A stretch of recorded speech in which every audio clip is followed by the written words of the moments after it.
John Mearsheimer believes that the great powers of the world dominate the international system and they constantly engage in security competition with each other, which sometimes leads to war. Well, joining me now from Chicago is John. And we have Lavrov praising Donald Trump for pointing a finger at NATO. We've had Donald Trump blaming Ukraine for the war in its country.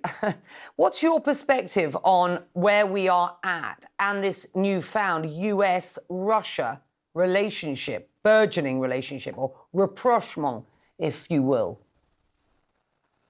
Well, there's been a fundamental change in American policy going from the Biden administration to the Trump administration. It's truly remarkable the extent to which the Trump administration has abandoned what has been the Biden administration's policy towards both Russia and Ukraine and adopted a radically new approach.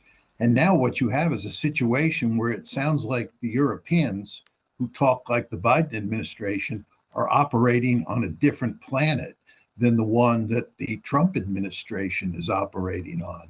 And where all this leads doesn't appear to be good. Well, you could argue that the Biden approach wasn't working, that the conflict continues nearly 3 years in, and we were well aware that Donald Trump was anxious to see an end to this war. In fact, he said he could finish it in the first 24 hours of his presidency. Well, that clearly hasn't happened. But his US envoy to Ukraine and Russia, Keith Kellogg, is in Kyiv today. This is what he said when he arrived in Kyiv. Have a listen. We understand the need for security guarantees. It's very clear to us the importance of sovereignty of this nation and the independence of this nation as well. And and part of my mission is to sit and listen and say, okay, what are your concerns? Where are we at? So we can go back to the United States, talk to President Trump, and with Secretary Rubio and the rest of the team, and just ensure that we get this one right. That is a very much less bombastic sort of attitude or atmosphere that Keith Kellogg brings to Kyiv from President Trump than that which we've heard from the president himself. Do you think the US can get the Ukrainians on board with these talks, given what we understand to be, at least in principle, Donald Trump's position at this point? Just to be very clear, Keith Kellogg is not an important player. He's not reflecting what is the policy.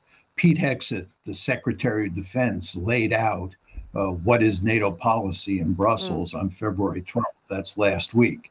And he made it very clear there's not going to be an American security guarantee. And if there's a security guarantee, it's going to come from the Europeans. And Zelensky himself has said that a security guarantee without the United States is not a meaningful security guarantee. All of this is to say there's going to be no security guarantee for Ukraine. What the Russians want is they want a truly neutral Ukraine.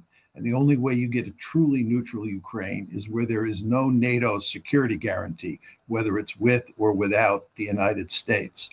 So that's the basic fact of life that the Ukrainians have to face up to. Are they going to be happy about that? Absolutely not. The question is, can the Trump administration get the Ukrainians to accept the deal that they're now in the process of cutting with the Russians?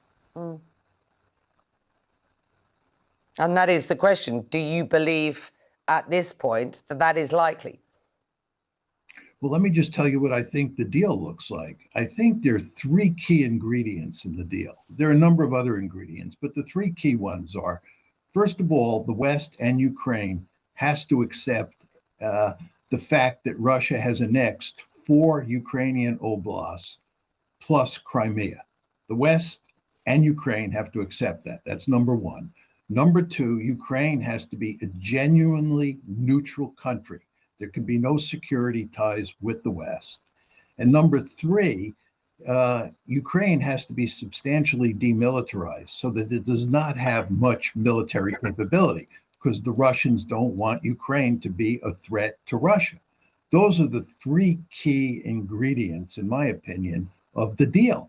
And it appears from the body language and the language you hear coming out of Russia and coming out of the Trump administration that we, the United States, have basically agreed on those three parameters. If that's true, then the question is, will the Ukrainians swallow this deal? It's hard for me to believe that it's going to be easy for them to swallow the deal. But the United States has a remarkable amount of coercive leverage, and it may just put the Ukrainians in a situation where they have no choice. But if it does happen that the Ukrainians accept the deal, that's how it will happen. Yeah, leaving the European leaders, of course, scrambling to deal with what are perceived to be, if not are, frankly, Donald Trump's major foreign policy pivots.